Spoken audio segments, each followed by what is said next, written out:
সাধু সঙ্গ বড় জিনিস মা। কেউ যদি সাধু সঙ্গ করে, সাধু সঙ্গ সর্বশাস্ত্রে কয়, লব মাত্র সাধু সঙ্গে সর্বসিদ্ধি হয়। যদি তুমি সাধু সঙ্গ করতে পারো, সাধু সঙ্গের অনেক বড় কৃপা আছে, অনেক বড় ফল আছে। তার একটা প্রমাণ আপনাদের দিয়ে শুনুন। ভক্ত সঙ্গ করলে কি হয়, সাধু সঙ্গ করলে কি হয়। এক গোবরে পোকা, যারা গোবরের মধ্যে থাকে, গোবর খায়, সেই গোবরে পোকা আর মৌমাছি দুজনের মধ্যে খুব বন্ধুত্ব। তাই এখানে গোবরে পোকাও আছে আর মৌমাছিও আছে। যারা মধু খায় তাদের কি বলে, মৌমাছি। আর যারা আন কথা কুকথার মধ্যে থাকবে, কৃষ্ণ কথা ফেলে রেখে, তাদের অবস্থায় গোবরে পোকার মতোই হবে। এখন গোবরে পোকা আর মৌমাছি দুজনের মধ্যে গল্প হচ্ছে। হ্যাঁ রে বন্ধু, তোর সঙ্গে আমার বহুদিনের বন্ধুত্ব। হ্যাঁ হ্যাঁ, বহুদিনের বন্ধুত্ব আমাদের, আমার সাথে তোর সাথে। হ্যাঁ হ্যাঁ, যাওয়াই যেতে পারে। বাড়ি যেতে চাস? ঠিক আছে, কথাটা মন্দ নয়, বন্ধু হয়েছে, কিন্তু বন্ধুর বাড়িতে যাব না। তা হ্যাঁ, না না, চিন্তা করছি ওর বাড়ি যাওয়া মানে তো গোবর খেতে হবে। গোবরে পোকার সাথে যদি যাই তো ওর বাড়ি তো গোবর ছাড়া তো আর কিছু নেই। তার থেকে ওকে আগে আমার বাড়ি নিয়ে যায়। শোন, নিশ্চয়ই যাবো তোর বাড়ি, অবশ্যই যাবো।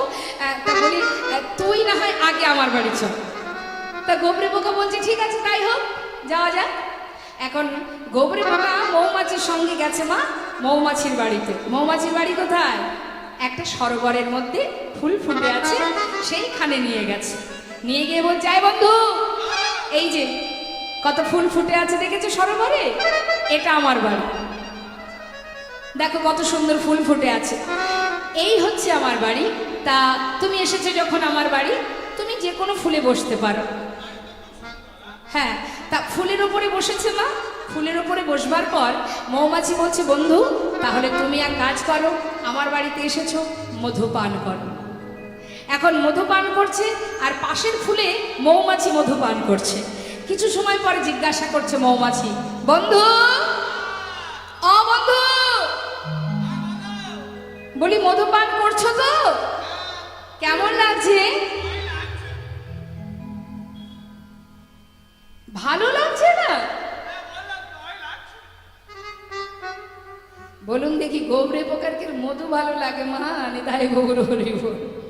এখন মৌমাছি বলছে, আচ্ছা ঠিক আছে, তুমি পান করতে থাকো, নিশ্চয়ই ভালো লাগবে।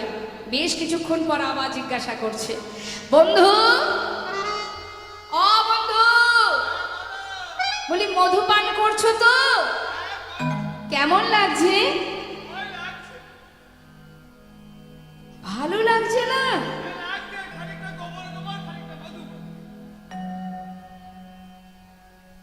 গোবর গোবর তাই হয় নাকি? গোবর গোবর কেন লাগবে?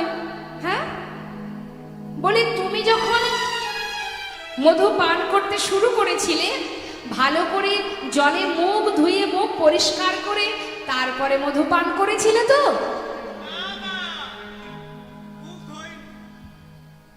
মুখ ধোনি? আচ্ছা, কি বলো?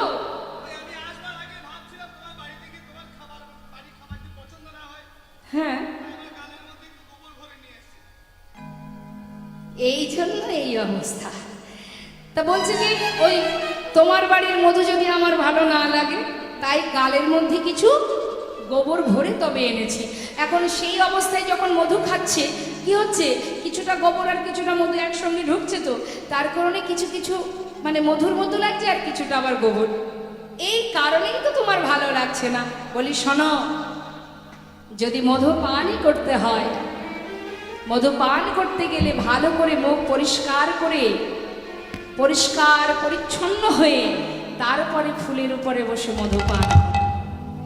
এক মনে, এক ধ্যানে, এক চিত্তে যদি তুমি মধু আস্বাদন করতে পারো, তবেই তো মধুর মর্ম বুঝবে। তাই এমনটা করো না, ভালো করে মুখ ধুয়ে পরিষ্কার করো, পরিষ্কার করে মধু পান করো। ঠিক তদ্রূপ মা, কৃষ্ণ কথা শ্রবণ করতে বসলে মনের ভিতর থেকে সমস্ত লালসা, কামনা, বাসনা সর্বস্ব পরিত্যাগ করে শুদ্ধ চিত্তে শুদ্ধ মনে এক মনে দেহ মন প্রাণ দশীন্দ্র ষড়রিপু সঁপে দিয়ে তবেই কৃষ্ণ নাম শ্রবণ করতে হয়। না হলে এই অমৃতের স্বাদ কখনো সে আস্বাদন করতে পারবে না। তাই বলছি বন্ধু, ভালো করে মুখ ধুয়ে তবে পান করো। বেশ দেরি না করে ভালো করে মুখটা ধুয়েছে মা, পরের দিন মুখটা ধুয়ে এবার মধু পান করতে শুরু করেছে ফুলের মধ্যে বসে। মধু পান করতে করতে করতে করতে দেখতে দেখতে বাবা দিনের আলো শেষ হতে চলল, বিকেল হয়ে যাচ্ছে, সূর্য পশ্চিম দিকে ঢলে পড়ছে। এদিকে মৌমাছি চিৎকার করে ডাকছে, বন্ধু বন্ধু, দেখছো সূর্য অস্ত যায়, এবার কিন্তু ফুলের পাপড়ি বন্ধ হয়ে যাবে, তুমি ওর মধ্যে বাধা পড়ে যাবে, শিগগিরই উঠে এসো বন্ধু, আর মধু পান করো না, বেলা যায়। ফুলের ভিতর থেকে বলে উঠল গোবরে পোকা, বন্ধু ডেকো না, ডেকো না, মধু পান করতে দাও। বহুদিন পর মধুর স্বাদ পেয়েছি, মধুর নেশায় আমি সব ভুলে যেতে চাই, আমায় ডেকো না বন্ধু, সেবায় বিঘ্ন ঘটিও না, আমাকে মধু পান করতে দাও। মৌমাছি ডাকছে, বন্ধু তুমি কোথায়, বন্ধু তুমি কোথায়? মধু পান করতে করতে মধুর নেশায় কখন যে ফুলের মধ্যে ডুবে গেছে। মৌমাছি খুঁজে পাচ্ছে না বন্ধুকে, সরোবরের চারিপাশে ঘুরে ঘুরে কোথায় আছে বন্ধু বন্ধু বলে চিৎকার করছে। দেখতে দেখতে রাত্রি হয়ে গেল। বন্ধুর জন্য মৌমাছি গাছের ডালে বসে বসে সারা রাত অপেক্ষা করতে লাগলো। পরের দিন ভোর হতে না হতে একজন শুদ্ধ বৈষ্ণব ভগবানের সেবার জন্য সরোবরে এসেছে কুসুম চয়ন করতে। ফুল তুলতে এসে সরোবরের সমস্ত পদ্ম ফুলগুলো তুলে ফুলের সাজি করে নিয়ে যাচ্ছে। মৌমাছি মনে মনে ভাবছে, বন্ধু কোন ফুলে তুমি বাধা আছো জানি না, আজ তোমার কি সৌভাগ্য, এতদিন আমি সরোবরে মধু পান করি কিন্তু কোনদিন বৈষ্ণবের কৃপা লাভ করতে পারিনি, একদিন মধু পান করে আজ তুমি বৈষ্ণবের পরশ পেলে। আজ আমি দেখতে চাই, আমি দেখতে চাই যে তোমার আর কই কি কৃপা আছে। সেই বৈষ্ণবের পাছু পাছু মৌমাছি যাচ্ছে। সেই বৈষ্ণব ঘরে প্রবেশ করে, মন্দিরে প্রবেশ করে সেই ফুলগুলি সবই ভগবানের চরণে সঁপে দিয়েছে। মৌমাছি মন্দিরের বাইরে গাছের ডালে বসে বসে দুটি নয়নে মুখ ভাসিয়ে কাঁদছে আর বলছে, বন্ধু